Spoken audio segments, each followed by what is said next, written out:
If the Eucharist isn't really Jesus, then we are the worst idolaters who have ever lived, because we are declaring that what Jesus said is true. When he said, this is my body, we're saying that is his body, and we worship him in the Eucharist. So it's like, actually we do. We worship the Eucharist as the body and blood of Jesus because it is the body and blood, soul, and divinity of Jesus. Now, here's a question. One of those exercises, if you're God. If you were God, and you went to all the trouble of establishing the church, and immediately the church fell into idolatry. Not just some of them. Immediately, the entire church for 1,500 years fell into idolatry, that the core of what they did every single day and every single Sunday was idolatrous. Would you not have stepped in a little sooner? I mean, when the golden calf thing happened, God acted right away. That was immediate.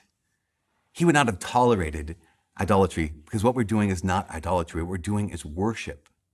And it's not just worship, it's the worship that God has asked us to do. Because he didn't just say, this is my body. He didn't just say, this is my blood. He said, this is my body, this is my blood, do this. And so we do. You know, there have been times when it comes to Corpus Christi, there have been times where God has revealed himself in a miraculous way. This is kind of the last thing. There have been a number of times, but I just want to mention two. What I mean by this is that I know sometimes as Catholics going to Mass, it can be one of those situations where it's like, I mean, I know, Jesus, you said, this is your body, this is your blood, but it doesn't feel like it. Sometimes you just want to see, right? You just want to say, like, I just want to know that, is this really true? If you do, you're not the first one. In fact, in the year 700, there was a guy, he was a Basilian monk, and he was a priest, and he was offering Mass in Italy, in a town called Lanciano.